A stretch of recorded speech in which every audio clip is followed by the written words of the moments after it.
میرے دل میں ایک دفعہ خیال آیا تھا،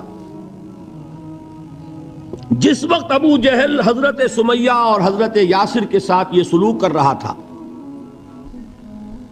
کم سے کم 30 ورنہ میرے اندازے میں 40 اشخاص، 40 مسلمان مکے میں موجود تھے۔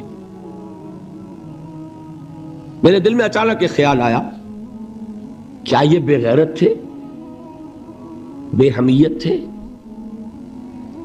انہوں نے اپنی بہن کو چھڑایا نہیں؟ انہوں نے حضرت یاسر ان کے دینی بھائی ہیں، محمد کے غلام ہیں، ان کی حمایت میں کچھ تو کرتے، بلوا کرتے، کچھ شور کرتے، ہنگامہ کرتے، چھڑا کر لے جاتے، کیوں نہیں کیا؟ اچانک خیال آیا، نعوذ باللہ ثم نعوذ باللہ، نہ بے غیرت تھے نہ بے حمیت تھی، اصل بات یہ کہ حضور کی اجازت نہیں۔ کیا کریں؟ خون کھول رہا ہے، سینوں میں جوش ہے، لیکن اجازت نہیں۔ یہ ہے ڈسپلن کی وہ تربیت جو محمد رسول اللہ نے دی۔ دیکھیے، جوش میں آ کے حملہ کرنا یہ اور بات ہے، خون کھول رہا ہو اور پھر اپنے آپ کو تھامنا یہ زیادہ مشکل کام۔ جب خون کھولتا ہے آدمی جو جان کی پرواہ نہیں ہوتی۔ بدر میں جو ہوا ایک واقعہ ایک دفعہ سن کر جھجری آتی ہے، لیکن واقعہ یہ ہے کہ جب جنگ کی حالت میں اشتعال ہوتا ہے اور خون کھول رہا ہوتا ہے وہ چیزیں آسان ہوتی ہیں۔ وہ جو 2 ٹین ایجرز تھے، نوجوان، جنہوں نے ابو جہل کو ہلاک کیا ہے، حضرت معاذ اور حضرت معوذ، انصاری 2 نوجوان، ان میں سے ایک کا واقعہ آتا ہے کہ ان کے ایک شانے کے اوپر تلوار کا وار پڑا، پورا شانہ کٹ گیا، بازو علیحدہ ہو گیا تقریباً، لیکن کوئی ایک تسمہ لگا رہ گیا، کوئی ایک ٹینڈن ہوگا، وہ جو ہوتا ہے سخت سا سفید سا، وہ کوئی لگا ہوا ہے، انہیں پرواہ نہیں ہے، وہ دوسرے ہاتھ سے لڑ رہے ہیں، لیکن یہ ہاتھ جو ہے یہ اب چونکہ قابو میں تو ہے نہیں، کنٹرول میں نہیں، مسلز کٹ چکے، تو یہ رکاوٹ بن رہا ہے۔ ان کے بارے میں آتا ہے اس ہاتھ کو اپنے پاؤں کے نیچے دبایا اور کھینچا اور پھینک دیا کہ یہ اس وقت میرے اس راستے میں رکاوٹ بن رہا ہے، جسم کا حصہ میرا۔ تو یہ بات بھی میرے نزدیک اتنی مشکل نہیں ہے جتنی مشکل یہ ہے کہ خون کھول رہا ہو لیکن چونکہ اجازت نہیں ہے لہذا کوئی اقدام نہ کیا۔ یہ زیادہ کڑا امتحان ہے، یہ زیادہ سخت مشکل ہے، اور اس کی تربیت بھی محمد الرسول اللہ نے۔ ویسے میں نے 12 برس کہا ہے لیکن 8 برس کہنا چاہیے، اس لیے کہ مکی دور کے 12 سالوں میں سے 4 سال جو ہیں وہ صرف زبانی کلامی ایذا تھی، اور اس کا بھی ہدف تھے صرف حضور۔ وہ جو میں نے بتایا، پاگل ہیں، مجنوں ہیں، شاعر ہیں، ساحر ہیں، ایک عجمی غلام اپنے گھر میں رکھا ہوا ہے، اس سے ڈکٹیشن لیتے رہتے ہیں، آ کے ہم پر دھوس جماتے ہیں، مجھ پر وحی نازل ہوئی ہے۔ یہ سب کچھ ہوا 4 برس تک، لیکن ہوا صرف حضور کے ساتھ کہ انہیں ڈی مورلائز کر دو، ان کی ہمت ختم ہو جائے، خود بخود یہ بات بیٹھ جائے گی بتاشے کی طرح۔ لیکن جب انہوں نے دیکھا کہ نہ محمد بدل ہوئے صلی اللہ علیہ وسلم، نہ ان کے ساتھی بدل ہوئے، یہ تو دعوت پھیل رہی ہے، ہمارے نوجوان جو ہے اب ان کے حلقے میں شامل ہو رہے ہیں، ہمارے اپنے لخت جگر، ہمارے اپنے چشم و چراغ، کون تھے مصعب بن عمیر، کون تھے عثمان غنی، کون تھے سعد ابن ابی وقاص، قریش کے اعلیٰ گھرانوں کے چشم و چراغ نوجوان، وہ آ رہے ہیں محمد کے ہاتھ پر بیعت کر رہے ہیں، اسلام لا رہے ہیں صلی اللہ علیہ وسلم۔ انہوں نے دیکھا یہ ہمارے غلاموں میں بھی یہ آگ پھیل گئی، یہ تو سمجھیے کہ بارود کے اندر آگ لگ رہی ہے۔ یہ ابھی تک تو قانے تھے جو ظلم ہم کر رہے تھے اس پر، لیکن ان کے اندر اگر یہ ایمان اور اسلام کی دعوت اور تحریک ان میں پھیل گئی تو ہمارا اقتدار اور ہمارا یہ پورا نظام جو ہے یہ چوپٹ ہو جائے گا۔ یہ ہے وہ چیز جو میں نے کل آپ کو اقبال کا مصرع پڑھا سنایا تھا کہ نظام کہنا کے پاس بانو یہ مارز انقلاب میں ہے، beware of the revolution that is coming, لہذا اپنی پوری قوتوں کو جمع کرو اور کچل دو انہیں، مارو انہیں۔ یہ کام شروع ہوا ہے سن 5 سے، بلکہ 4 کہنا چاہیے، 4 سے لے کر 12 تک 8 برس اس کو کہتے ہیں پرسیکیوشن، فزیکل پرسیکیوشن، تشدد، مار پیٹ، جلانا، دہتے ہوئے انگاروں پر لٹانا، فاقے رکھنا، بھوکے رکھنا، ان کو ڈال دی گئی زنجیریں، گھروں میں بند کر دیا گیا نوجوانوں کو۔ حضرت عثمان کو چچا نے ان کے ایک چٹائی کے اندر لپیٹا اور دھونی دے دی، دم گھٹ رہا ہے، جان نکل رہی ہے۔ حضرت مصعب بن عمیر رضی اللہ تعالی عنہ، وہ نوجوان 200 درہم کا جوڑا ان کا سل کر آتا تھا شام سے تیار ہو کر، لباس معطر ہوتا تھا، جدھر سے نکل گیا پوری گلی جو ہے وہ معطر ہو گئی، انگلیاں اٹھ رہی ہیں، وہ جا رہا ہے مصعب، یہ خوشبو اس کی ہے۔ اس مصعب کے ساتھ کیا سلوک کیا؟ باپ تو مر چکا تھا، ماں نے پالا تھا، دولت بہت چھوڑ کر گیا تھا باپ، لہذا ماں نے بڑے ناز و نام میں پالا، بڑے لاڈ پیار میں، 200 درہم کا جوڑا تیار ہو رہا ہے۔ لیکن یہ کہ آپ کو معلوم ہے عرب کے اس معاشرے میں عورت کی کوئی حیثیت نہیں تھی، ماں کا اختیار نہیں تھا، چچا تھا اب سربراہ خاندان کا۔ چچا نے کہا مصعب اگر تم نے اپنے باپ کا دین چھوڑ دیا ہے تو باپ کی دولت پر بھی تمہارا کوئی حق نہیں ہے، نکل جاؤ گھر سے۔ اس نے یہ سوچا تھا کہ مصعب کے ہوش ٹھکانے آ جائیں گے، دن میں تارے نظر آ جائیں گے، ناز و نام میں پلا ہوا گھر سے نکل کے جائے گا کہاں، یہ سارا نشہ جو ہے توحید کا یہ حیران ہو جائے گا۔ حضرت مصعب کا جواب بالکل برعکس تھا، اچھا ٹھیک ہے چچا جان، میں گھر چھوڑتا ہوں۔ وہی بات جو کبھی کہی تھی ابراہیم نے، باپ نے کیا کہا تھا؟ واجرنی ملیہ، جاؤ چلے جاؤ، دفع ہو جاؤ میری نگاہوں سے۔ حضرت ابراہیم نے کیا جواب دیا تھا؟ سلام علیک ساستغفر لک ربی انہ کان بی حفیہ۔ اچھا ابا جان آپ کا حکم یہی ہے تو میں چلتا ہوں، آپ پر سلامتی ہو، میرا رب مجھ پر بڑا مہربان ہے، میں اس سے آپ کے لیے استغفار کروں گا۔ چل دی۔ یہی جو ہے حضرت ابراہیمی کی نسل ہے نا قریش۔ آج ابراہیم کے ایک بیٹے کے ساتھ وہی معاملہ ہو رہا ہے، مصعب کے ساتھ، اور مصعب چلنے کے لیے تیار ہو گئے۔ چچا نے سوچا، میں سمجھتا تھا کہ ہوش ٹھکانے آ جائیں گے، یہ تو تیار ہو گیا نکلنے کے لیے۔ غصے میں آ کے اگلی بات کہی، یہ کپڑے جو پہنے ہوئے تم نے یہ بھی اسی مشرک باپ کی کمائی کے ہیں، اتارو ان کو۔ وہیں کپڑے اتارے، مادر زاد برہنہ گھر سے نکالے گئے۔ ماں کے پاس پہنچے، ماں نے آنکھوں پر ہاتھ رکھے، مصعب کیا ہوا؟ کہ ماں سے کہتے ہیں کہ ماں میں موحد ہو گیا ہوں، اور وہاں سے گئے، پھر حضور کی خدمت میں کپڑے کہیں سے مانگے ہوں گے۔ یہ مصعب ہیں 200 درہم کا جوڑا پہننے والے۔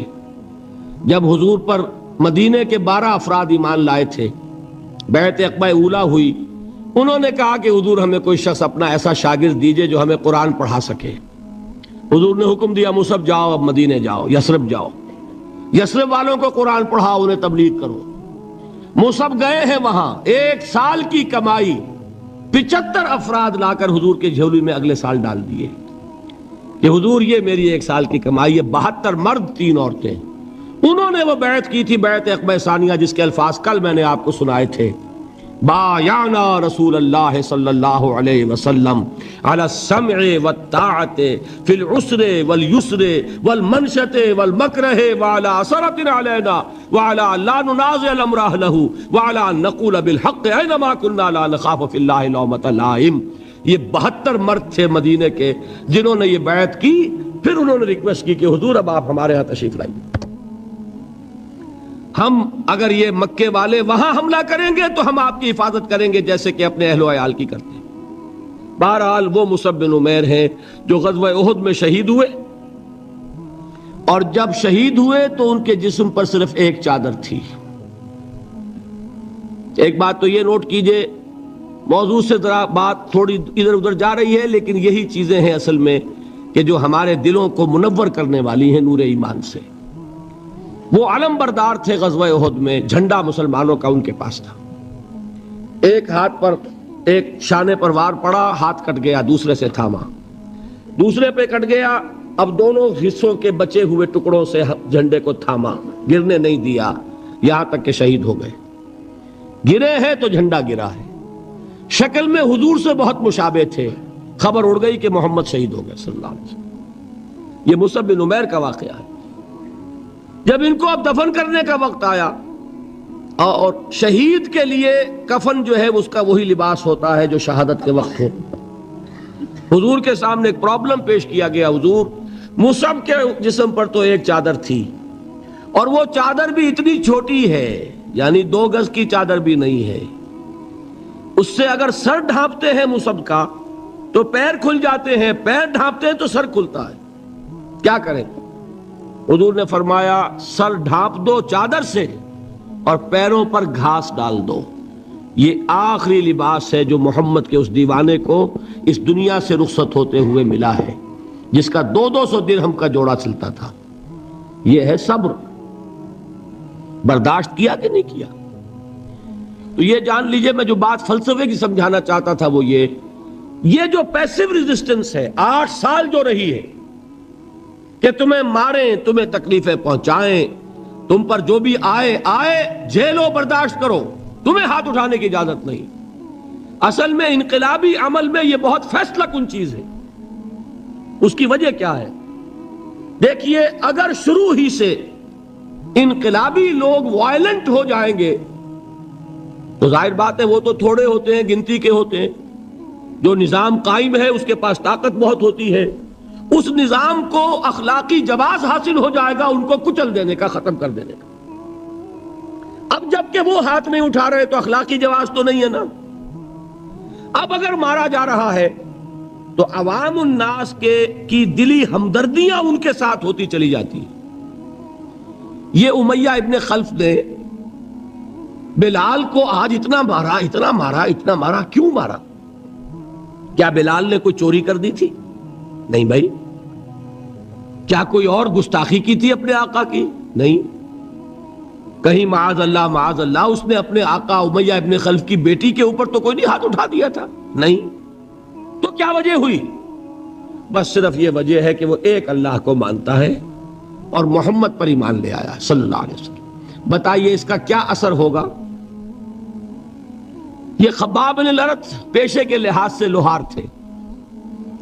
سوچئے ایک زندہ انسان کو دہتے ہوئے انگاروں پر لٹایا جا رہا ہے, ان انگاروں سے کھال جلی, کمر کی چربی پگھلی, اس پگھلنے والی چربی سے وہ انگارے ٹھنڈے پڑے. یہ سب کچھ جھیل رہا ایک شخص. سوچنے والوں نے سوچا نہیں ہوگا کیا جرم تھا ان کا؟ تو بڑا شریف آدمی ہے, بہت اچھا کاریگر ہے, وقت پر کام دیتا ہے, مناسب اجرت لیتا ہے, یہ کیا ہوا؟ یہ کوئی جرم نہیں. جرم صرف ایک ہے, ایک اللہ کو مانتا ہے اور محمد کے دامن سے وابستہ ہے. آپ سوچئے, دیکھیے ایک لفظ ہم بولا کرتے ہیں سائلنٹ میجورٹی. واقعہ یہ ہے کہ کسی بھی معاشرے میں میجورٹی ہمیشہ سائلنٹ رہتی ہے. وہ سائلنٹ سپیکٹیٹر ہوتی ہے, دیکھتی رہتی ہے کیا ہو رہا ہے. لیکن سائلنٹ میجورٹی سائلنٹ ہوتی ہے, اندھی بہری تو نہیں ہوتی. دیکھتی تو ہے کہ کیا ہو رہا ہے, سن تو رہی ہے کہ کیا چرچے ہیں. اب جب وہ دیکھتے ہیں کہ کچھ شریف لوگ ہیں, بڑے ہی اعلیٰ اخلاق والے لوگ ہیں, ان پر تشدد ہو رہا ہے, انہیں مارا جا رہا ہے, انہیں ستایا جا رہا ہے, ان پر کوڑے برس رہے ہیں, انہیں دیکھتے ہوئے انگاروں پر لٹایا جا رہا ہے, ان کا کوئی جرم نہیں, کوئی ان کی خطا نہیں سوائے اس کے کہ ایک اللہ کو مانتے ہیں. انہوں نے کسی کو نقصان نہیں پہنچایا, انہوں نے کسی کا بال بیکا نہیں کیا, انہوں نے کسی پر دست درازی نہیں کی, وہ تو دعائیں دے رہے ہیں انہوں نے. اس کا نتیجہ کیا نکلتا ہے؟ اندر ہی اندر سائلنٹ میجورٹی کنورٹ ہوتی ہے. وہ جرت تو نہیں ہوتی کہ برملا اعلان کریں, لیکن دل ان کے بدل رہے ہیں. اور آپ کو معلوم ہے ایک مصرع بڑا پیارا ہے, جو دلوں کو فتح کر لے وہی فاتح زمانہ. یہ دل فتح ہو رہے تھے اس وقت. یہ 8 برس میں محمد صلی اللہ علیہ وسلم قریش کے دل فتح کیے, چاہے وہ ایمان نہیں لائے, لیکن اندر سے انہیں نظر آ رہا تھا کہ کون کیا ہے. یہ ہے پیسیو ریزسٹنس, یہ ہے صبر محض. انقلابی عمل میں, اقامت دین کی جد و جہد میں پہلا مرحلہ یہ ہے صبر کا. دوسرا مرحلہ کیا ہے؟ جب اتنی قوت ہو گئی کہ اب آپ کو اندازہ ہے کہ اب آپ اس باطل نظام کے خلاف اقدام کر سکتے ہیں. دیکھیے ریولیوشنری پروسیس کسے کہتے ہیں؟ پہلے ایک انقلابی نظریہ اس کی اشاعت ہوگی، جو لوگ اس کو قبول کریں گے انہیں آرگنائز کیا جائے گا، ایک پارٹی کی شکل دی جائے گی، پھر ان کی تربیت ہوگی، جیسا انقلاب لانا ہے ویسی تربیت کرنی ہوگی۔ اب ٹکراؤ ہوگا اس باطل نظام کے ساتھ، غلط نظام کے ساتھ۔ اس ٹکراؤ کا پہلا مرحلہ یہ ہے، جب تک اتنی تعداد آپ کے پاس نہ ہو کہ آپ فیصلہ کن اقدام کر سکیں، اس وقت تک دعوت ہی دینی ہے، لوگوں کی تعداد اپنے اندر شامل کرنی ہے، اپنی قوت بڑھانی ہے، اپنی تربیت کرنی ہے، اپنی اصلاح کرنی ہے، اور صبر کرنا ہے، ریٹیلیٹ نہیں کرنا، اقدام نہیں کرنا، جوابی کارروائی نہیں کرنی۔ یہ کام ہے جو 12 برس میں مکے میں مکمل ہو گیا۔ اب کیا ہوا؟ ایک تعداد اب ہے حضور کے جانثاروں کی۔ یہ تعداد کیسے لوگوں کی ہے؟ ڈیووٹڈ، ڈیڈیکیٹڈ، اپنی زندگیاں وقف کیے ہوئے لوگ، ہر طرح کے امتحان سے گزر چکے، بھٹیوں میں سے نکل چکے، تربیت ہو چکی، منظم ایسے ہیں کہ جو حضور کا حکم ہے اس پر عمل پیرا ہے۔ سمع و طاعت، سنو اور اطاعت کرو، جس کا میں عرض کر چکا ہوں، اس سے بڑا کٹھن معاملہ نہیں ہو سکتا کہ تمہیں دہتے ہوئے انگاروں پر لٹا دیا جائے، تمہیں ہاتھ اٹھانے کی اجازت نہیں ہے۔ اس پر بھی پورے اترے صحابہ کرام، کسی نے ریٹیلیٹ نہیں کیا۔ اب معلوم ہوا، اور اللہ نے ایک جگہ عطا فرما دی مدینہ منورہ، کہ وہاں حضور کو تمکن عطا فرما دیا، بیس مل گیا اب انقلابی عمل میں اقدام کا۔ بیس بھی ہے مدینہ، طاقت بھی ہے صحابہ کرام کی۔ اب اقدام ہوا۔ اقدام کیا تھا؟ نبی اکرم صلی اللہ علیہ وسلم نے مدینے پہنچنے کے بعد، اور یہ نوٹ کر لیجئے، سورہ حج کی ایک آیت ہے، اُذِنَ لِلَّذِينَ يُقَاتَلُونَ بِأَنَّهُمْ ظُلِمُوا وَإِنَّ اللَّهَ عَلَى نَصْرِهِمْ لَقَدِيرٌ۔ آج سے اجازت دی جا رہی ہے ان لوگوں کو جن پر ظلم و ستم کے پہاڑ توڑے گئے۔ ابھی تک حکم تھا ہاتھ بندے رکھو، آج سے ہاتھ کھول دیے گئے۔ یو کین ریٹیلیٹ، تم بدلہ لے سکتے ہو، جوابی کارروائی کر سکتے ہو۔ یہ آیت نازل ہوئی، حضرت عبداللہ ابن عباس کی یہ رائے ہے کہ یہ آیت نازل ہوئی ہے دوران سفر ہجرت، جب حضور مکے سے مدینے تشریف لے جا رہے تھے۔ یہ آیت نازل ہوئی، یہ گویا کہ ٹرننگ پوائنٹ ہے کہ اب تک تو تمہیں حکم یہ تھا کہ چاہے تمہارے جسم کے ٹکڑے اڑا دیے جائیں، تم کوئی جوابی کارروائی نہیں کر سکتے۔ اب وہ حکم بدل گیا، اب تم اقدام کرو، جوابی کارروائی کرو۔ حضور نے کیا کیا اس کو سمجھ لیجئے، یہ سیرت کا بہت اہم باب ہے اور نگلیکٹڈ ہے، توجہ نہیں ہوئی اس پر۔ واقعات موجود ہیں سیرت کی کتابوں میں، ان واقعات کی اہمیت کیا ہے، ان سے کیا نتیجہ نکلتا ہے، اس پر زیادہ توجہ نہیں ہوئی۔ حضور نے مدینے پہنچ کر 6 مہینے تو کوئی اقدام نہیں کیا، اپنی پوزیشن کو کنسولیڈیٹ کیا۔ 3 اہم کام کیے، مسجد نبوی کی تعمیر کے ایک مرکز وجود میں آ جائے، وہی اب آپ کی تربیت گاہ ہے، وہی خانقاہ ہے، وہی گورنمنٹ ہاؤس ہے، وہی درسگاہ ہے، اصحاب صفہ ہے، حضور صلی اللہ علیہ وسلم ہے، نماز با جماعت ہے، خطبہ جمعہ ہے، تو خانقاہ بھی وہی، تربیت گاہ بھی وہی، درسگاہ بھی وہی، گورنمنٹ ہاؤس بھی وہی۔ دوسرا کام کیا کیا؟ جو یہودی قبائل تھے ان کو جکڑ لیا معاہدوں میں، معاہدے کر لیے تاکہ مدینے کے ڈیفنس کے لیے جوائنٹ ڈیفنس، اگر مدینے پر حملہ ہوگا طے ہو گیا کہ مل جل کر ڈیفینڈ کریں گے۔ یہ ایک بہت بڑا اقدام ہے۔ یہ تو آپ جو مستشرقین ہیں ان کی اگر کتابیں پڑھیں، Muhammad at Mecca, Muhammad at Medina by Montgomery Watt, تو آپ کو پتا چلے گا کہ کیا کیا تعریفیں لوگوں نے کی ہے کہ یہ کس قدر اہم اقدام تھا اور کتنی دور بینی اور پیش بندی کا معاملہ کیا تھا محمد رسول اللہ نے۔ تیسرا کام کیا کیا؟ مواخات مہاجرین اور انصار کو جوڑ کر ایک وحدت بنانا۔ آپ کو معلوم ہے اس کی تاریخ میں کوئی مثال نہیں ہے.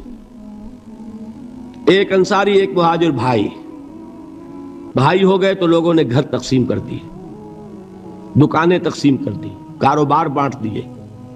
یہاں تک واقعہ ملتا ہے کہ ایک انصاری صحابی اپنے مہاجر بھائی کو گھر لے گئے, فرمایا یہ میری 2 بیویاں ہیں, ان میں سے جو تمہیں پسند ہو اشارہ کر دو, میں ابھی طلاق دے دوں گا تاکہ تم ان سے شادی کر لو. میں یہ برداشت کرنے کو تیار نہیں کہ میرے گھر میں 2 بیویاں ہوں اور میرے بھائی کا گھر جو ہے وہ آباد نہ. کوئی مغالطہ آپ کو نہ ہو جائے, کوئی غلط دلیل اس سے آپ نہ لیں. اس وقت تک پردے کا حکم نہیں آیا تھا, پردے کا حکم بعد میں آیا, وہ سن 5 میں آیا, 6 میں آیا, سورہ نور میں, سورہ احزاب میں. یہ تو 5 اور 6 کی صورتیں ہیں. یہ واقعہ ہو رہا ہے سن 1 ہجری میں, تو ابھی پردے کا حکم تھا نہیں, پردہ اس معاشرے میں تھا نہیں. گھر لے گئے سیدھے, یہ 2 بیویاں ہیں اور ان میں بھی چوائس تمہارا, جو تم پسند کرو. یہ 3 کام ہے انٹرنل کنسولیڈیشن, اور اس کے بعد آپ نے اب چھاپا مار دستے بھیجنے شروع کر دی. مکے کے خلاف اقدام, وہ اقدام کیا ہے جدید اصطلاح میں بات سمجھا دوں گا. 2 کام, political isolation of Quraysh and economic blockade of Mecca. حضور تشریف لے گئے, ایک قبیلے سے آپ نے معاہدہ کر لیا. وہ قبیلہ یا تو پہلے حلیف تھا قریش کا, اب حلیف ہو گیا محمد کا صلی اللہ علیہ وسلم. قریش کی آئسولیشن ہو رہی ہے اور حضور کی قوت بڑھ رہی ہے. یا یہ کہ ان کا بھی معاہدہ ہو گیا, ان کا بھی ہو گیا, تو نیوٹرل تو ہو گیا نا. یہ ہے پولیٹیکل آئسولیشن آف قریش. اور اکنامک بلاکیڈ کیا ہے؟ قریش کا کیا تھا ذریعہ معاش؟ تجارت. تجارتی قافلے کہاں جاتے تھے؟ شام. وہ راستہ گزرتا تھا بدر کے پاس سے, اور جاتے تھے یمن, وہ راستہ گزرتا تھا طائف ہو کر. حضور نے دونوں پر دستے بھیجنے شروع کر دیے. He proved his military presence on the caravan routes of Quraysh. بات سمجھ رہے؟ اور ایک جو اس میں خاص طور پہ لشکر بھیجا آپ نے, وہ نخلا بھیجا. نخلا ایک وادی ہے, آپ حضرات اگر کبھی گئے ہوں تو مکے سے جب طائف کی طرف جاتے ہیں تو درمیان میں وادی آتی ہے, وادی نخلا. اب آپ اندازہ کیجئے کہاں مدینہ, وہاں سے ایک لشکر کیا چھوٹا سا دستہ, 12 افراد, ایک چھوٹا سا چھاپا مار دستے تو ایسے ہی ہوتے ہیں چھوٹے, وہ لشکر تھوڑا ہی ہوتا ہے.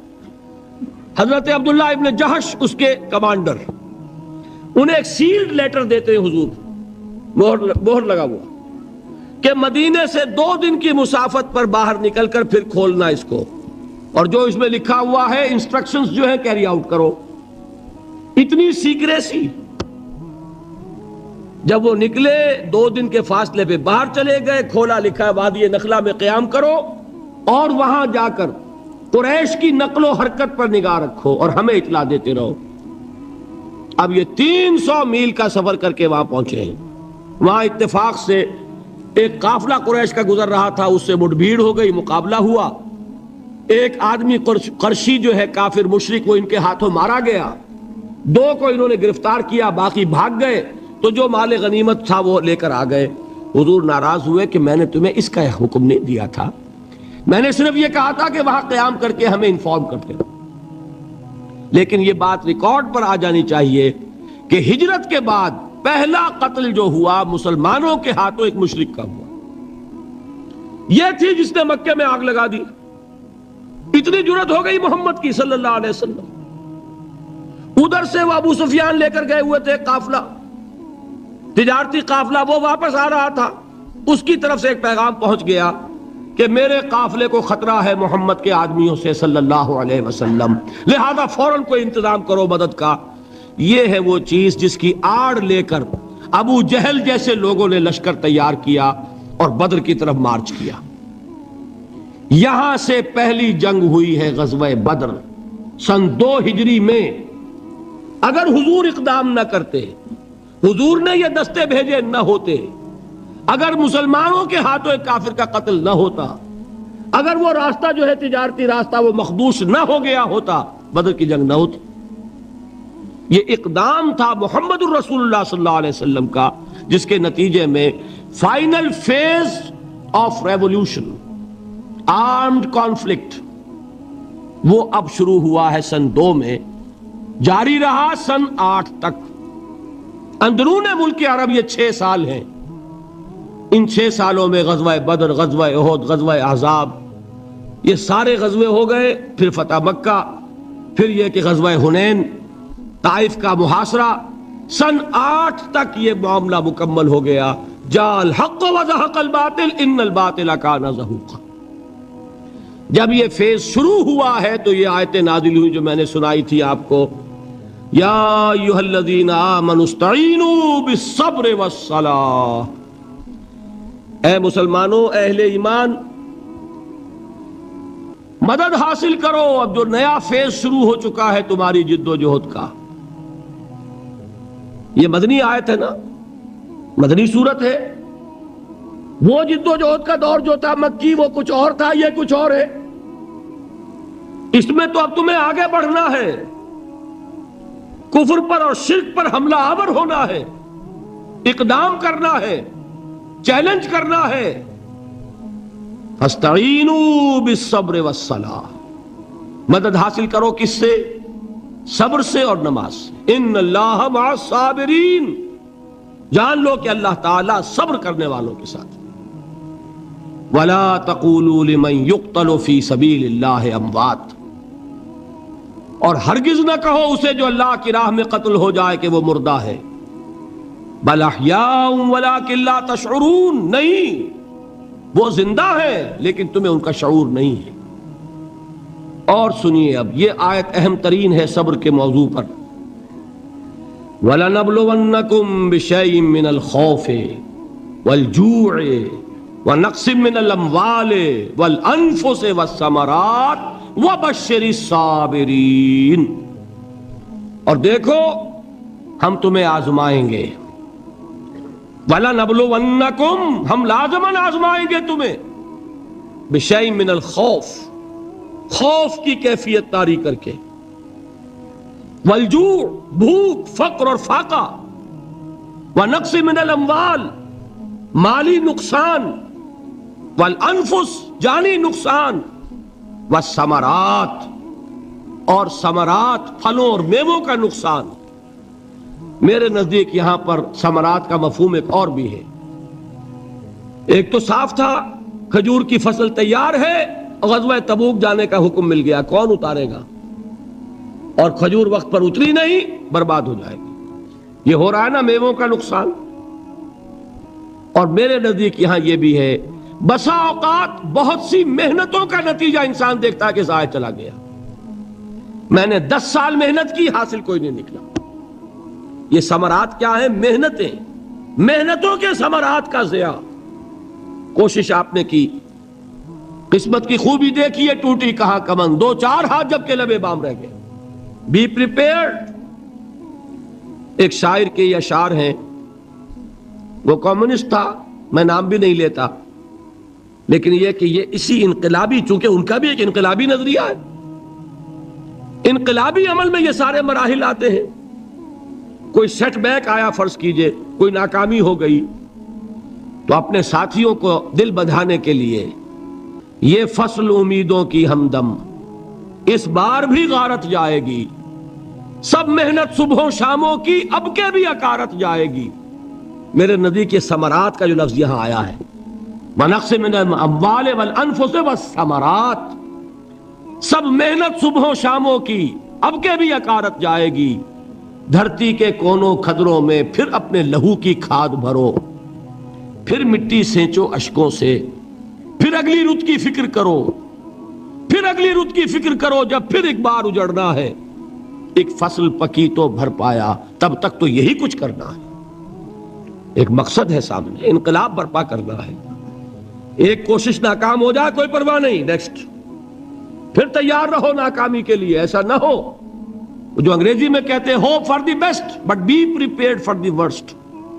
ایسا نہ ہو کہ دوسری مرتبہ ناکام ہو کے بددل ہو جاؤ, تمہاری ہمتیں جواب دے جائیں. نہیں, پہلے سے تیار رہو کہ دوسری مرتبہ بھی ناکامی آئے تو آئے, لیکن جب تک کہ کامیابی حاصل نہیں ہوتی ہمیں یہ کام کیے چلے جانا. دیکھیے سیرت میں آیا کہ نہیں یہ واقعہ. بدر میں مسلمانوں کو فتح ہوئی تو احد میں زک پہنچی کہ نہیں؟ 70 صحابہ شہید ہوئے کہ نہیں؟ اگر ان کی ہمتیں جواب دے جاتی تو گاڑی کیسے چلتی آگے؟ تو فرمایا وَلَنَبْلُوَنَّكُمْ بِشَيْءٍ مِّنَ الْخَوْفِ وَالْجُوعِ وَنَقْصٍ مِّنَ الْأَمْوَالِ وَالْأَنفُسِ وَالثَّمَرَاتِ.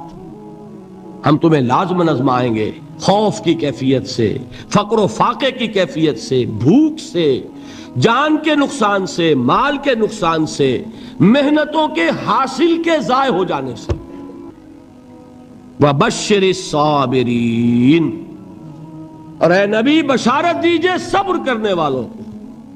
الَّذِينَ إِذَا أَصَابَتْهُمْ مُصِيبَةٌ, وہ کہ جب ان پر کوئی تکلیف آئے, کوئی مصیبت آئے, کوئی آزمائش آئے, قالوا انا للہ و انا الیہ راجعون, وہ یہ کہیں کہ ہم اللہ ہی کے ہیں, اللہ ہی کی طرف لوٹ جانا ہے. یہ وہی انداز ہے جو میں نے فارسی کا شعر سنایا تھا آپ کو کہ سر تسلیم خم ہے جو مزاج یار میں آئے. وہ ہمارا مولا ہے, ہمارا آقا ہے. اگر اسے یہی منظور ہے تو ہمیں بھی یہی منظور ہے. میں نے تسلیم و رضا کی بات کی تھی نا, آپ کو کچھ شعر سنائے تھے. ایک شعر اور سنیے, اور یہ کس کا ہے؟ محمد علی جوہر کا. ایک مرتبہ جیل گئے, ان کی ایک بیٹی جوان بیمار ہوئی, فوت ہو گئی. باہر چھوڑا انگریز نے, جاؤ بھائی دفن کر دو بیٹی کو. دوسری مرتبہ جیل گئے, دوسری جوان بیٹی اسی مرض میں مبتلا ہوئی. اب یہ جیل میں ہے, خبر پہنچی کہ دوسری بیٹی کے اوپر بھی اسی مرض کا حملہ ہوا ہے. ایک نظم لکھی ہے جس کا آخری شعر یہ ہے, تیری صحت ہمیں منظور ہے لیکن اس کو نہیں منظور تو پھر ہم کو بھی منظور نہیں. یہ ہے, جب تک یہ کیفیت نہ ہو اس میدان میں آدمی ثابت قدم نہیں رہ سکتا کہ میرے رب کو اگر یہ منظور ہے تو یہی مجھے منظور ہے, اور تیری صحت ہمیں چاہیے تو ضرور, لیکن ہمارے رب کو منظور نہیں تو ہمیں بھی منظور. راضی برضائے رب. وَبَشِّرِ الصَّابِرِينَ الَّذِينَ إِذَا أَصَابَتْهُمْ مُصِيبَةٌ قَالُوا إِنَّا لِلَّهِ وَإِنَّا إِلَيْهِ رَاجِعُونَ.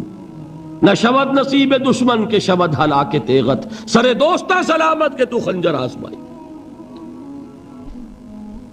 اولئک علیہم صلوات من ربہم ورحمہ, یہی ہے وہ لوگ جن پر ان کے رب کی طرف سے عنایتیں ہیں اور رحمتیں ہیں. وَأُولَٰئِكَ هُمُ الْمُهْتَدُونَ, اور یہی ہے وہ لوگ جو کامیاب ہونے والے ہیں, ہدایت پانے والے, ہدایت یافتہ.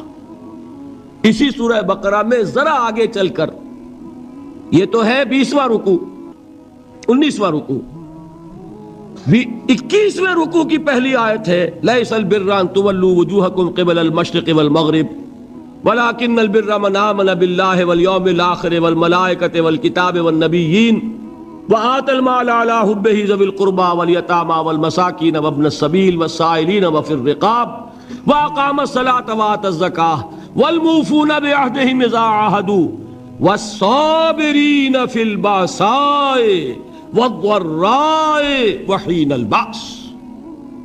اب یہ آیت جو ہے سورۃ العصر میں جو مضامین آئے تھے سارے اس میں موجود ہیں. وہاں ایمان کا لفظ آیا, یہاں 5 ایمانیات کی تفصیل آ گئی, اعمال کی تفصیل آئی, اور آخری بات وہاں کیا ہے؟ وَتَوَاصَوْا بِالصَّبْرِ, اور یہاں کیا ہے؟ وَالصَّابِرِينَ فِي الْبَأْسَاءِ وَالضَّرَّاءِ وَحِينَ الْبَأْسِ, اور صبر کرنے والے. اصل نیکی ان کی ہے جو صبر کریں, کس میں؟ جنگ کے وقت. ذرائے, بأسائے, بأسا کہتے ہیں فقر اور فاقہ. واحد آئے گا باس تو اس کے معنی جنگ, اور باسا جمع میں آئے گا تو فاقہ, فقر, بھوک. اور ذرائے جسمانی تکلیف, ضرر, جسمانی تکلیفوں میں صبر کرنے والے, فقر اور فاقے میں صبر کرنے والے, اور جنگ کے وقت صبر کرنے والے. اولئک الذین صدقوا واولئک هم المتقون، یہ ہیں وہ لوگ جو صبر کرنے والے ہیں، یہ ہیں جو سچے ہیں، جو اپنے دعوے میں نیکی کے اور ایمان کے صادق ہیں، اور یہی وہ لوگ ہیں جو متقی۔ اگلی سورت ہے سورہ آل عمران، اس میں 2 لفظ آئے ہیں، آخری آیت، یا ایھا الذین آمنوا اصبروا وصابروا ورابطوا واتقوا اللہ لعلکم تفلحون۔ دیکھیے یہاں صبر اور صابر جو تعلق جہد اور جہاد کا ہے وہی ہے صبر اور مصابرت۔ صبر ایک طرفہ عمل ہے، آپ جھیل رہے ہیں، برداشت کر رہے ہیں، صبر علی المعصیہ، صبر علی الطاعہ، صبر علی الابتلاء، یہ سب کیا ہے؟ صبر۔ اور مصابرت کیا ہے؟ صبر کا صبر سے مقابلہ۔ یہ سورہ آل عمران، اب وقت نہیں ہے میں آپ کو سناتا اللہ تعالیٰ نے کیسے کیسے مسلمانوں سے کہا، مسلمانوں تمہیں زک پہنچی ہے تو انہیں بھی تو پہنچی تھی، ان کے 70 نہیں مارے گئے تھے بدر میں، ان کے حوصلے جو ہیں وہ تو پست نہیں ہوئے، وہ اگلے سال آ گئے تم پر چڑھائی کر کے، تم کیوں اتنا برا مان رہے ہو؟ تمہارے دل اتنے زخمی کیوں ہو گئے؟ تمہیں تکلیف پہنچتی ہے تو انہیں بھی پہنچتی ہے۔ اپنی غیرت جو ہے ہمیں ذرا اس کا جائزہ لینا چاہیے۔ لوگ باطل نظریات کے لیے کتنی قربانیاں دے رہے ہیں، لوگ باطل چیزوں کے فروغ کے لیے کتنی محنتیں کر رہے ہیں۔ جیسا کہ میں نے ابھی کہا تھا، اسی غیرت کو چیلنج کرنے کے لیے، ذرا آپ کی حمیت دینی کو جوش دلانے کے لیے، قادیانی نوجوان کتنی تعداد میں اپنے آپ کو دین کے لیے وقف کرتا ہے، اور آپ کتنے نوجوان ہیں جو اپنے آپ کو دین کے لیے وقف کر دیں، اور ہوں وہ کھاتے پیتے گھرانوں کے لوگ۔ یہ نہیں ہے کہ اگر کوئی اور کام نہیں کر سکتا تو پھر یہ ہے کہ وہ دین کے کام میں لگ جائے۔ باصلاحیت لوگ، کھاتے پیتے لوگ، ذہنی استعداد رکھنے والے لوگ، اونچے گھرانوں کے لوگ، وہ وقف کریں اپنے آپ کو دین کے لیے۔ اس کے بغیر کیسے بہار آ جائے گی، کیسے رونق آ جائے گی؟ تو دنیا میں باطل نظریات والے جو ہیں، یہ بات کہی گئی ہے، مسلمانوں تم اگر توحید کے لیے لڑ رہے ہو، دیکھتے نہیں ابو جہل کو، اس نے گردن کٹوائی ہے شرک کے لیے، شرک کے لیے گردن کٹوائے، اور تم توحید کے لیے گردن کٹوانے کو تیار نہ ہو۔ اس نے گردن کٹوائی کہ نہیں کٹوائی؟ اور کس طرح کٹوائی ہے؟ جو کہ بڑا متکبر قسم کا، فرعون قسم کا شخص تھا، جب گردن کاٹنے لگے تو کہتا ہے ذرا نیچے سے کاٹنا، تاکہ جب تم نیزے کے اوپر چڑھاؤ میرے سر کو تو اونچا نظر آئے، معلوم ہو سردار کا سر ہے۔ وہ بدبخت مرتے ہوئے بھی جو اس کی کیفیت تھی نا، اس کو ذہن میں رکھیے۔ تو یہ لوگوں نے قربانیاں دی، جانیں دی، تو فرمایا اگر تم ان سے زیادہ قربانی نہیں دو گے، یہ نوٹ کر لیجئے اس کو، مجرد اگر حق کو غالب کرنا اللہ کے ذمے ہو تو آنے واحد میں غالب کر دے گا، تمہیں تکلیف ہی دینے کی ضرورت نہیں۔ سمجھ رہے؟ کیا اللہ کے مقابلے میں کوئی باطل کی طاقت ٹھہر سکتی ہے؟ یہ تمہارے ایمان کا امتحان ہے، یہ تمہارے خلوص کی آزمائش ہے، یہ تمہارے امتحان کا ثبوت درکار ہے کہ اللہ تعالیٰ دیکھنا چاہتا ہے تم اس کے لیے اپنی جانیں قربان کرنے کو تیار ہو کہ نہیں، تم اس کے لیے تن من دھن لگانے کو تیار ہو کہ نہیں۔ اور یہ جان لو کہ اگر کفار اور مشرکین اور ملحدین اور باطل نظریات والے وہ جو کچھ قربانیاں اپنے باطل نظریات کے لیے دے رہے ہیں، ان سے زیادہ اگر تم نہیں دو گے تو حق غالب نہیں ہوگا۔ انہوں نے جو صبر کیا ہے اپنے باطل نظریات پر، اگر تم اس سے زیادہ صبر کا ثبوت نہیں دو گے اپنے اس حق پر تو حق غالب نہیں ہوگا۔ اس لیے فرمایا یا ایھا الذین آمنوا اصبروا وصابروا، نہ صرف یہ کہ صبر کرو بلکہ صبر میں اپنے دشمنوں سے آگے نکلو، ان کے صبر سے بڑھ کر صبر کرو۔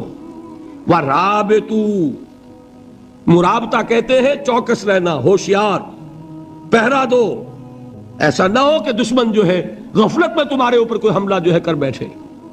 واتقوا اللہ، اور اللہ کا تقوی اختیار کرو، لعلکم تفلحون، تاکہ تم فلاح پاؤ۔ یہ ہے حضرات تواصوا بالصبر۔ میں نے عرض کیا تھا ہر جگہ پر آپ کو چوٹی کی بات صبر ملے گا. آیت الکرسی، آیت البر جو میں نے آپ کو سنائی آخر میں، والصابرین فی الباساء والضراء وحین الباس. حامیم السجدہ، وما یلقاها الا الذین صبروا وما یلقاها الا ذو حظ عظیم. اس کے بغیر تو نہیں ہوگا. تھوڑ دلے لوگ، کم ہمت لوگ، عزیمت نہ رکھتے ہو، حوصلہ نہ رکھتے ہو، برداشت نہ رکھتے ہو، تحمل نہ کر سکیں، لالچ سے ڈگمگا جائیں. دیکھیے یہ بھی میں نے چونکہ بات کہی تھی، سن لیجئے سیرت سے. حضور صلی اللہ علیہ وسلم کے بارے میں جب مکے کے سرداروں کو یہ یقین ہو گیا کہ تشدد ہمارا فیل ہو گیا ہے، نہ محمد بدل ہوئے نہ ان کے ساتھی صلی اللہ علیہ وسلم ورضی اللہ تعالی عنہم اجمعین، تو انہوں نے دوسرا پاسا پھینکا. پہلا پاسا کیا تھا؟ استہزاء، تمسخر، مذاق، ڈیمورلائز کرو، نروس بریک ڈاؤن کرو، ان کا بیٹھ جائیں یہ پتاشے کی طرح. معلوم ہوا نہیں یہ تو کھڑے رہے. تو دوسرا وار، مارو، ستاؤ، تکلیفیں دو، بھوکا مارو، دہکتے ہوئے انگاروں پر لٹاؤ، ان کو ہلاک کرو. معلوم ہوا یہ حربہ بھی ناکام ہو گیا. ایک آدمی واپس نہیں پھرا. ایک شخص کو بھی ہم اپنے اس تمام پرسیکیوشن سے نہ توحید سے ہٹا سکے، نہ محمد سے برگشتہ کر سکے صلی اللہ علیہ وسلم. بلکہ مرض بڑھتا گیا جوں جوں دوا کی. ان کے اعتبار سے تو مرض تھا نہیں کہ وہ تو بات آگے بڑھ رہی.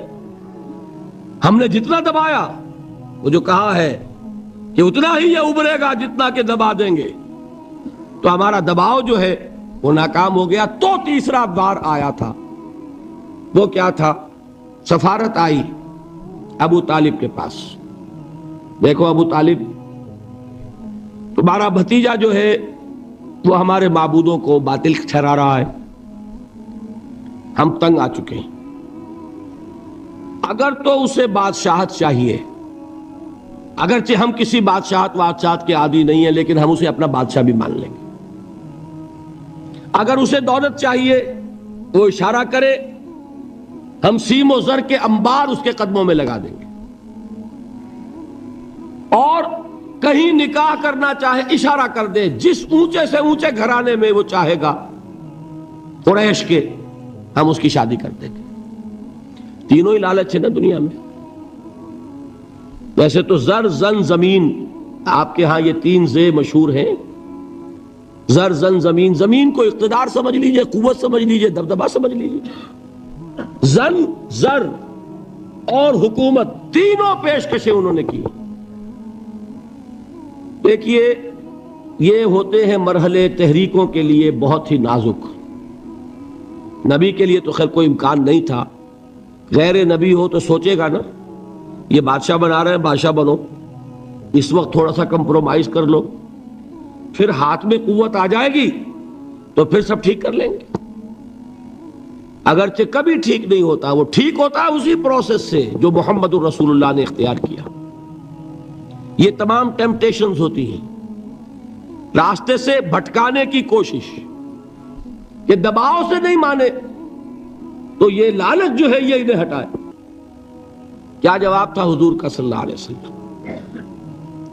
چچا نے جب بات کی ہے، انہیں براہ راست تو حضور سے بات کرنے کی ضرورت نہیں ہوئی تھی، ابو طالب کے واسطے سے بات کی. چچا نے جب بات کی ہے آ کر، حضور نے فرمایا چچا جان اگر وہ میرے داہنے ہاتھ میں سورج اور بائیں میں چاند رکھ دے تب بھی میں یہ کام نہیں چھوڑ سکتا. تو عزیمت میں نے کہا تھا صبر کیا ہے؟ اپنے طے کردہ راستے پر بڑھتے چلے جانا، نہ کسی ٹیمپٹیشن سے، نہ کسی پریشر سے، نہ کسی تکلیف سے، نہ کسی ایذا سے، نہ کسی استہزاء سے، کسی سے بھی متاثر ہوئے بغیر اپنی منزل کی طرف پیش قدمی کیے چلے جانا. یہ ہے صبر. یہ صبر کی آخری منزل ہے. اور انقلابی صبر جو ہے اس میں ایک مرحلہ آتا ہے پیسیو ریزسٹنس، ایک آتا ہے ایکٹیو ریزسٹنس. ایک میں صبر محض ہے، جھیلو، برداشت کرو، کوئی ریٹیلیشن نہیں. اور ایک وہ آتا ہے کہ اب آگے بڑھو. بڑا پیارا مصرع ہے، آگے بڑھو یا وقت کی رفتار روک دو. وہ آگے بڑھ کر پھر نظام باطل کو چیلنج کیا جاتا ہے، اور پھر جنگ ہے، ان اللہ یحب الذین یقاتلون فی سبیلہ صفا کانہم بنیان مرصوص ان اللہ اشتری من المؤمنین انفسہم واموالہم بان لہم الجنہ یقاتلون فی سبیل اللہ فیقتلون ویقتلون وعدا علیہ حقا فی التوراۃ والانجیل والقرآن ومن اوفی بعہدہ من اللہ فاستبشروا ببیعکم الذی بایعتم بہ وذلک هو الفوز العظیم۔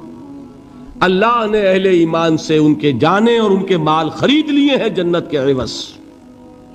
نتیجہ کیا ہے؟ وہ جنگ کرتے ہیں اللہ کی راہ میں، قتل کرتے بھی ہیں، قتل ہوتے بھی ہیں۔ بدر میں 70 کو قتل کیا، مسلمان شہید ہوئے 13، 14 وہ تھے جو زخمی ہو گئے تھے، واپسی پر مدینے کے راستے میں ان کا بھی انتقال ہوا، 14 مسلمان ادھر 70، اور احد میں 70 صحابہ شہید ادھر 23۔ تلک الایام نداولها بین الناس، یہ دن ہے جن کو ہم الٹ پھیر کرتے رہتے ہیں لوگوں کے مابین، لیکن یہ کہ بد دل نہیں ہوئے، قافلہ بڑھتا رہا۔ اور غزوہ احزاب میں وہ شعر میں کل سنا چکا ہوں محمد کے جانثاروں کا، نحن الذین بایعوا محمدا علی الجہاد ما بقینا ابدا، ہم وہ ہیں جنہوں نے محمد سے بیعت کی ہے جہاد کی صلی اللہ علیہ وسلم۔ اب یہ جہاد، یہ قتال، یہ جنگ، یہ سرفروشی، یہ جاں فشانی جاری رہے گی جب تک جان میں جان ہے، یا تخت یا تختہ، یا اللہ کا دین غالب ہوگا اور یا ہم اپنی جانیں اسی کام میں اللہ کے حوالے کریں۔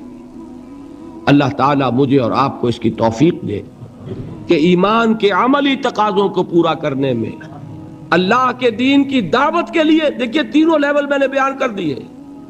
پہلی سطح پر اللہ کی بندگی، خود اسلام، خود اطاعت میں صبر عن المعصیہ، صبر علی الطاعہ، اللہ کی اطاعت پر صبر، معصیت سے رکنے پر صبر۔ دعوت میں اپنے کیریئر، اپنے خوشنما مستقبل کا صبر، اور استہزاء اور تمسخر اور مذاق اور فقرے اور جملے جھیلنا، واصبر علی ما یقولون۔ انقلاب اور اللہ کے دین کو قائم کرنے کے لیے صبر، پیسو ریزسٹنس، ایکٹیو ریزسٹنس۔ ایک صبر محض ہے، ایک مصابرت ہے، ایک یہ کہ جھیلو، برداشت کرو لیکن ہاتھ نہ اٹھاؤ، اور ایک یہ کہ آگے بڑھو، باطل کو للکارو اور جان ہتھیلی پر رکھ کر میدان میں آ جاؤ۔ یہ 6 صبر میں نے آج آپ کو بتائے، 2 صبر ہیں ہر لیول کے۔ میں نے عرض کیا تھا کہ یہ تینوں لیول سامنے ہوں گے تو ہی مختلف چیزوں کے، جہاد کے درجات بھی تب سمجھ میں آئیں گے اور صبر کے مراتب بھی سب سمجھ میں آئیں گے۔ اللہ تعالی ہمیں جہاد کی توفیق عطا فرمائے اور صبر کی توفیق عطا فرمائے اور فیصلہ کرنے کی توفیق عطا فرمائے کہ میری زندگی کا مقصد تیرے دین کی سرفرازی، میں اسی لیے مسلمان، میں اسی لیے نمازی۔ دیکھیے جو 2-3 اعلانات ہوئے تھے ان میں میں چاہتا ہوں کہ وضاحت کر دوں۔ ہم نے یہ سوچا کہ یہ سوالات کے لیے جو ہم نے ایک نشست رکھی ہے، بہت کم لوگ اس سے استفادہ کر سکیں گے، لہذا یہ ترمیم کی گئی ہے کہ کل سے، جیسے آج بھی ہوا ہے، آج 2.25 گھنٹے ہو گئے، لیکن کل سے میں پابندی کروں گا کہ 2 گھنٹے سے کسی صورت میری تقریر زیادہ نہ ہو۔ اس کے بعد آدھا گھنٹہ، پونا گھنٹہ، گھنٹہ جو بھی ہوا، میں تیار ہوں آپ کے سوالات کے جواب دینے کے لیے۔ اس طرح یہ کہ اگر 1 گھنٹہ بھی ہم ایڈ کریں تو یہ 3 دن جو ہے 16، 17، 18، 3 راتوں میں 3 گھنٹے ہمارے ہو جائیں گے، تو میں اس کے لیے تیار ہوں تاکہ آپ حضرات استفادہ کر سکیں۔ لیکن اس میں درخواست کیا ہے؟ نمبر 1، آپ میرا امتحان لینے کی کوشش نہ کریں۔ میں نے کوئی دعویٰ نہیں کیا، کوئی علمیت کا دعویٰ نہیں، کوئی عالم ہونے کا دعویٰ نہیں، میں تو ایک خادم ہوں دین کا اور قرآن کا طالب علم، لہذا کوئی بھی امتحان لینے کے لیے سوال نہ کیجیے۔ ویسے بھی یہ چیز در حقیقت نیت کے اعتبار سے درست نہیں ہوتی، سوال استفہام کے لیے ہونا چاہیے، جو بات آپ واقعی سمجھتے ہیں کہ سمجھ میں نہیں آ رہی وہ بات پوچھیے، نمبر 1۔ دوسرے یہ کہ فقہی سوالات نہ کیجیے۔ میں نے کوئی فقہی مسئلہ یہاں چھیڑا ہے؟ کوئی نہیں چھیڑا۔ دیکھیے فقہی مسلک ہوتے ہیں، ایک اہل حدیث مسلک ہے، ایک حنفی مسلک ہے، ایک مالکی مسلک ہے۔ ہم ان مسلکوں کے اندر اگر ان کے اختلافات میں پڑ گئے تو دین کا مثبت کام نہیں ہو سکے گا۔ میرا فیصلہ یہ ہے، میں نے جو جماعت بنائی ہے تنظیم اسلامی، اس کا یہ اصول ہے کہ جو جس کا فقہی مسلک ہے وہ اس پر عمل کرے، اور وہ اپنے مسلک کے علماء سے مسئلہ پوچھے۔ اگر وہ خود صاحب علم ہے، اجتہاد کر سکتا ہے کرے، مجھے کوئی اعتراض نہیں ہے تو اپنے علماء سے فتویٰ پوچھے۔ میں فقہی سوالات کے جوابات نہیں دیا کرتا، میرا جو طریقہ ہے میں اس پہ عمل کرتا ہوں، آپ کا جو ہے کریں۔ ہم دین کے کام کے لیے جمع ہو رہے ہیں، وہ دین کا کام جو ہے وہ فنڈامنٹلز جو ہیں، دین کی بنیادی دعوت، وہ جو متفق علیہ ہے وہ اتنی ہے کہ ان اختلافات میں پھنس گئے اگر تو وہ کام نہیں ہو سکے۔ لہذا دوسری بات یہ ہے کہ فقہی سوالات مجھ سے نہ کیے جائیں۔ اصل صحیح طریقہ بھی یہی ہوتا ہے کہ جو باتیں میں نے کہی ہیں، آج 6 دن ہو گئے، 15 گھنٹے تقریباً میں آپ حضرات کے سامنے، 2.5 گھنٹے کی ایوریج بھی اگر نکالی جائے تو میں گفتگو کر چکا ہوں۔ اس میں جو باتیں میں نے کہی ہیں، اس میں جو بات سمجھ میں نہ آئی ہو اس کے بارے میں سوال کیجئے، اور میں انشاءاللہ تعالی کوشش کروں گا، اپنی پوری کوشش، اور اس میں فائدہ ہو جاتا ہے۔ بعض اوقات کوئی بات اہم رہ جاتی ہے، وہ خلا جو رہ جاتا ہے، مثلا آج ایک صاحب نے سوال کیا وہ خلا ہے، مجھے احساس ہوا کہ آپ نے اتنا زور دیا حقیقت ایمان پر، ایمان حقیقی ہونا چاہیے، یہ نہیں بتایا وہ ملتا کہاں سے ہے، اس کی سورس کیا ہے۔ اگر ہم اپنے گریبان میں جھانکیں اور محسوس ہو کہ بھائی ٹھیک ہے قانونی ایمان تو ہے، اللہ کا شکر ہے، ہم تصدیق کرتے ہیں زبان سے، لیکن دل تو کچھ خالی خالی سا ہے، اگر محسوس ہو یہ، تو پھر اب سوال پیدا ہو جائے گا نا کہ پہلی کمی تو یہ ہے، اسے پورا کرنا چاہیے۔ کہاں سے ملے گی وہ جن سے ایمان، جن سے یقین؟ یہ سوال ہے، بہت پیارا سوال ہے۔ میں نے اس وقت بھی کہا تھا کہ وہاں پر اگر یہ بات ہو تو سب حضرات کے سامنے آ جائے گی۔ اس طرح کے سوالات جو مفید ہوں، جس سے میری گفتگوؤں کے جو خلا ہے وہ پر ہو جائے اور اس سے بات اور واضح ہو جائے، تو یہ تو در حقیقت مفید ہوں گے، اور ہمارے اس مقصد کو جس کے تحت یہ محنت میں کر رہا ہوں، یہاں کے منتظمین نے کی ہے، جو محنت آپ کر رہے ہیں اپنے آرام کی قربانی دے کر، تو اس محنت کا جو مقصد ہے اس کے اعتبار سے ایسے سوال مفید ہوتے ہیں۔ لیکن خام خواہ کی بحث اور تمہیس اور بعض اوقات اپنی لیاقت ظاہر کرنے کے لیے سوال کرنا، یا کسی کو زج کرنے کے لیے، کسی کو نیچا دکھانے کے لیے سوال کرنا، اللہ تعالیٰ ان فتنوں سے ہمیں اپنی حفاظت میں رکھے۔ پھر یہ کہ وہ سوالات کھڑے ہو کر اس طرح نہیں کیے جائیں گے۔ آج آپ حضرات باہر سے وہ چٹیں لے سکتے ہیں، ان پر اپنا نام، اپنا پتہ بھی لکھے، تاکہ بعد میں بھی آپ سے کوئی رابطہ اگر ہم کرنا چاہیں تو کریں۔ اس وقت اگر مسئلہ حل نہیں ہو رہا، بعد میں جاری رکھیں گے گفتگو، افہام و تفہیم ہوگا، کام کرنا ہے بھائی۔ پیش نظر یہ ہے، صرف جلسے کر کے، تقریریں کر کے اور اپنی خطابت کا روب گاٹھ کے، یہ تو کوئی پیش نظر نہیں ہے۔ کام تو یہ ہے کہ لوگوں کے ذہن صاف ہوں، اشکالات رفع ہوں، پھر لوگ کام پر آمادہ ہو جائیں، جڑیں، ایک قوت بنے، حزب اللہ بنے۔ تو اس کے لیے یہ کہ تو بعد میں بھی سلسلہ جاری رہ سکتا ہے۔ تو نام پتہ اپنا دیں اور خوب سوچ سمجھ کر مختصر ترین الفاظ میں سوال مرتب کریں۔ جوابی تقریر جو ہے اس پہ لکھنے کی کوشش نہ کریں، سوال لکھیے۔ تو میں انشاءاللہ تعالی کل سے ہی کوشش کروں گا، 1 گھنٹہ روزانہ اس کام میں لگانے کے لیے تیار ہوں، لیکن یہ کہ اب آپ اپنی ہمت دیکھ لیجئے۔